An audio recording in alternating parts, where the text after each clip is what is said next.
Chilukuri Balaji temple కి సంబంధించినటువంటి రంగరాజన్ గారిపై మీరు చెయ్యి ఎందుకు చేసుకోవాల్సి వచ్చింది? దుష్ట శిక్షణ శిష్ట రక్షణ చేయాల్సింది న్యాయస్థానాలండి. ఈ కలిలో రామరాజ్య స్థాపన అంటే దుష్ట శిక్షణ శిష్ట రక్షణ. ఈ దుష్ట శిక్షణ శిష్ట రక్షణ చేయాల్సిన బాధ్యత మనం న్యాయస్థానాల్లో న్యాయమూర్తులకు అప్పచెప్పాం. ఎక్కడైతే న్యాయమూర్తులు దుష్ట శిక్షణ శిష్ట రక్షణ చేయలేదు అంటే తప్పు చేసిన వారిని శిక్షించాలి, ఒప్పు చేసిన వారిని రక్షించాలి. దురదృష్టవశాత్తు ఎక్కడైతే న్యాయమూర్తులు ఆ పని చేయటం మానేశారో ఆ చెయ్యని న్యాయమూర్తుల మీద 197 CRPC పాత చట్టం కానీ కొత్త చట్టం 379 కొత్త చట్టం క్షమించాలి 218 BNSS. పాత చట్టం అయితే 197 CRPC, కొత్త చట్టం అయితే 218 BNSS ప్రయోగించి వారు హైకోర్టు సుప్రీంకోర్టు న్యాయమూర్తులు అయితే ఆర్టికల్ 124 సబ్-క్లాస్ 4 ప్రయోగించి తొలగించి జైలుకి పంపించాల్సిన బాధ్యత కేంద్ర రాష్ట్ర ప్రభుత్వాలది. దురదృష్టం ఈ పని వారు చేయట్లేదు. స్వతంత్రం వచ్చినప్పటి నుంచి ఇప్పటి దాకా ఏ కేంద్ర రాష్ట్ర ప్రభుత్వం కూడా తప్పుడు తీర్పిచ్చిన న్యాయమూర్తుల్ని జైలుకి పంపించిన దాఖలాలు లేవండి. అయితే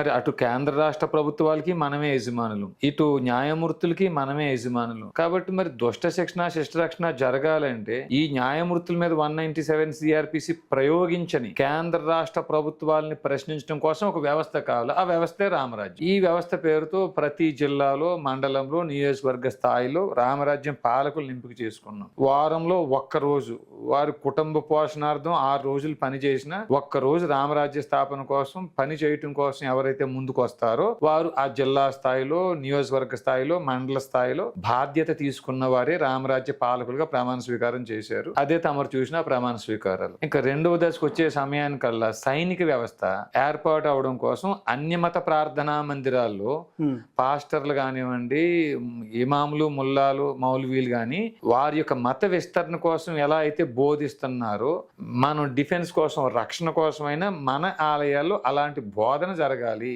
లవ్ జిహాద్ నుంచి ఆడపిల్లల్ని ఎలా కాపాడుకోవాలి, గో సంరక్షణ కోసం మనం ప్రత్యేక సైనిక వ్యవస్థను ఎలా ఏర్పాటు చేసుకోవాలి, దేవాలయాలు భూములు దేవాలయాలు ఎన్ని అన్యాక్రాంతం అయిపోయినాయో అగణితం అండి. 2 రాష్ట్రాలు లెక్కలేసినా కూడా వాటి రక్షణ కోసం ఏం మనం బాధ్యత తీసుకోవాలి, ఎలాంటి బోధన చేయాలి. ఉదాహరణకి రెడ్డి కమ్మ కాపు మాల మాదిగ కమ్మరి కుమ్మరి అని విడిపోయి ఉన్నామండి మనం.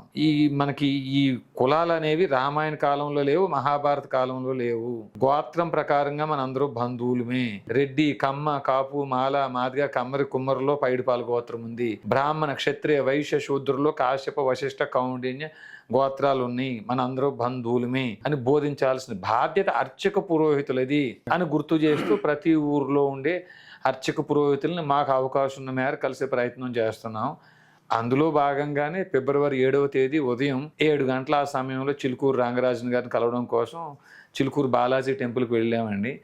అక్కడ ఆ సమయంలో ఇంకా టెంపుల్కి రాలేదు, వారు ఇంట్లో ఉన్నారని తెలిసి ఇంటికి వెళ్ళాం. సుమారు 8 గంటల వరకు వెయిట్ చేసాం, ఆయన కోసం రాలేదు. అప్పుడు ఫస్ట్ ఫ్లోర్లో మొదటి అంతస్తులో ఉంటారటండి ఆయన. ఆ ప్లేస్కి వెళ్ళి చూస్తే ఆయన చూడకూడని పరిస్థితుల్లో ఆ రోజు చూడాల్సి వచ్చిందండి మేము. ఆయన ఒక 2 మహిళలతో మద్యం బాటిల్ అవి రూమ్లో పెట్టు చిందరవందరగా కదా అంతా ఏదో చెత్తగా చేసుకొని ఏమంటారండి, మాకు ఆ నోటితో చెప్పడానికి కూడా కొంచెం ఇబ్బందికరంగా ఉంది. అలాంటి స్థితిలో ఆ రంగరాజన్ గారిని చూడటం జరిగింది. ఆ సమయంలో మా చేతిలో ఉన్న కెమెరా ఏదైతుందో కెమెరా లాక్కునే ప్రయత్నం చేశారు ఆయన. అందులో భాగంగానే తోపులాట జరిగిందండి. చేసుకోవటం లేకపోతే ఇంకొకటో కాదు, ఆయన కెమెరా లాక్కునే ప్రయత్నం చేయటంలో భాగంగా జరిగిన తోపులాటలో నా ఫోన్ కింద పడిపోయింది. ఇప్పుడు మీరు అంతమంది ఉన్నారు, అంతమంది ఉన్నప్పుడు కూడా రంగరాజన్ గారు మిమ్మల్ని తోపులాట చేసేంత శక్తి ఆయనకు ఉందంటారా? కానీ మేము అంతమంది పైకి వెళ్ళలేదు, పైకి 9 వెళ్ళామండి మేము. చిన్న ఇరుకైన ప్రదేశం. 9 అయినా కానీ ఆయన చూస్తే ముసలాయన. అయితే ఆయన 58 సంవత్సరాల వయసు అని అన్నారు ఆయన. ఆ ఫోన్ లాక్కునే ప్రయత్నంలో జరిగిన తోపులాట అండి. సహజంగా ఆయన కింద పంచి లేకుండా ఉన్నారండి, ఆయన పైన టీ-షర్ట్ ఉంది ఆయనకి. వీళ్ళ చేతిలో ఫోన్ ఉంది, ఏమైనా రికార్డ్ చేశారేమని భయంతో లాక్కునే ప్రయత్నం చేసి ఉండొచ్చండి. దానికి సంబంధించిన ఆధారాలు ఉన్నాయా మీ దగ్గర? ఆధారాలన్నీ ఆయనే చాలా మందికి చెప్పాడండి. నేను కావాలితే కొన్ని వరకు మీకు నేను ప్లే చేయగలుగుతానండి. సరే, మాకేంటంటే ఇప్పుడు ఆధారాలు నిజంగా ఉంటే ప్లే చేయండి, తప్పేం లేదు మాకు. ఇక్కడ ఇంకొక విషయం ఏంటంటే ప్రతి ఒక్కరికి కూడా ఒక క్వశ్చన్ మార్క్ కూడా ఉంది. ఎప్పుడైనా సరే రంగరాజన్ అనే వ్యక్తి ఒక దళిత వ్యక్తిని చేతుల మీద ఎత్తుకుని గుళ్ళోకి తీసుకెళ్లినటువంటి వ్యక్తి అని చెప్పి ఆయన గురించి చాలా వరకు పాజిటివ్ వేలో మాట్లాడినటువంటి సందర్భాలు చాలా ఉన్నాయి. ఇప్పుడు మీరు సడన్ గా వచ్చి లేదు ఇలా జరిగింది, ఇలాంటి పరిస్థితుల్లో మేము చూసాము, ఆధారాలు చూపించట్లేదు కదా. అంటే ఇక్కడ మేమే కాదండి, ఆయన దగ్గర వాళ్ళ నాన్నగారి దగ్గర ఒక 2 సంవత్సరాలు పనిచేసిన వ్యక్తికి ఆయన రాజు అని ఆయన బయటకు వచ్చి చెప్తున్నాడు, రంగరాజన్ గారు మద్యం సేవిస్తారు, మగువుల కోసం ప్రత్యేకంగా పైన రూమ్ ఏర్పాటు చేసుకున్నారు. ఆయన మాంసం గోశాల దగ్గర వండించుకు తింటాడు, ఆయన స్పూన్ వేసుకు తింటారని గోశాల దగ్గర మాంసం వండించుకుని తింటారు. ఆ అబ్బాయి చెప్తున్నారండి. రంగరాజన్ గారి దగ్గర సుమారు వాళ్ళ నాన్నగారి దగ్గర 2 సంవత్సరాలు పనిచేసిన వ్యక్తి బయటకు వచ్చి చెప్తున్నారు, మీకు అవి పంపిస్తాను, మీరు అది ప్లే చేసుకోవచ్చండి, ఇబ్బంది. సరే మీరు పంపించండి, మేము ప్లే చేయడానికి ట్రై చేస్తాం. సో ఇక్కడ ఇంకొక విషయం నేను మిమ్మల్ని అడగాల్సింది ఏంటంటే, ఆధారాలు నిరాధారంగా మీరు ఆయన మీద లేనిపోని అపోహలు అభాండాలు కల్పిస్తున్నారు, వేస్తున్నారు అని చెప్పి కూడా మాట్లాడడం జరుగుతుంది. దాని గురించి మీరు మాట్లాడే విధానం. ఆయన శిష్యులతోటి మాట్లాడారు రంగరాజన్ గారు. 7వ తేదీ జరిగితే 8వ తేదీ రాత్రి 7వ తేదీ ఉదయం జరిగితే 8వ తేదీ ఉదయం కంప్లైంట్ ఇచ్చారండి ఆయన. మధ్యాహ్నం 8వ తేదీ మధ్యాహ్నం పోలీసులు మా ఇంటికి వచ్చి నన్ను అరెస్ట్ చేశారు. అరెస్ట్ చేసిన వెంటనే ఫస్ట్ పోలీసులు చేసిన పని నా ఫోన్ సీజ్ చేయటం. సుమారు మేము 23 మంది అరెస్ట్ అయితే 23 మందిలో 15 ఫోన్లు పోలీసులు సీజ్ చేశారు. 15 పైనే సీజ్ చేశారు. ఒకవేళ మా ఫోన్లు అలాంటివి ఉన్నాయి అనేటువంటి డౌట్ వాళ్ళకి లేకపోతే ఫోన్లు కూడా సీజ్ చేసేవారు కాదు. రెండవది, రంగరాజన్ గారి శిష్యులతో 7వ తేదీ రాత్రే మాట్లాడినప్పుడు ఆయన అన్నారని వారి శిష్యులు వీడియోలు పెట్టారు. ఓకే, ఏమని? మేము ఏమన్నా స్పందించమంటారా రంగరాజన్ గారు అని మేము అడిగితే, వద్దు నాయన, వారి దగ్గర నా వీడియోలు ఉన్నాయి, అవి ఏమన్నా బయటకు వస్తే ఇంకా అసహ్యంగా ఉంటుంది, అవి నాకు రావటం ఇష్టం లేదు, మీరు నాకు ఏమన్నా చెయ్యాలనుకుంటే ఆ వీడియోలు బయటకు రాకుండా చూడండి అని ప్రాధేయపడ్డారు అని ఆయన శిష్యులు పెట్టిన వీడియోలు ఉన్నాయి, మీకు అవి కూడా పంపిస్తారు. వారి శిష్యులు పెట్టిన వీడియోలు అవి. సో కాబట్టి పోలీసులు కూడా 100% మా దగ్గర వీడియోలు బయటకు రావద్దని ఉద్దేశంతో మా ఫోన్లన్నీ సీజ్ చేశారు. ఇంకా మూడోది మీకు ఆల్రెడీ చెప్పాను నేను, వారి దగ్గర పని చేస్తూ బయటకు వచ్చిన వ్యక్తులే ఈ రకంగా ఆయన గోశాలలో మా టెంపుల్ ప్రాంగణంలో ఇలాంటి వ్యభిచారం మద్యం సేవించే అలవాటు ఉంది, అవి చూసి తట్టుకోలేక వారి నాన్నగారు కూడా ఏడుస్తున్నారు అనేక సార్లు అని చెప్పేసి అని అబ్బాయి చెప్పిన మాటలను మీకు అవి కూడా పంపిస్తాను. ఇక 4వ విషయం ఏమిటంటే అపోహ అంటున్నారు, అభాండం అంటున్నారు. ఏమండి, చిలుకూరులో 1000 మంది భక్తులు తిరుగుతూ ఉంటారు. ఎక్కడైతే ఈ ఆలయ ప్రాంగణంలో దాడి అని కంప్లైంట్ ఇచ్చి చెప్తున్నారో ఆయన, ఆ కిందే భక్తులు 1000 మంది తిరుగుతూ ఉంటారు.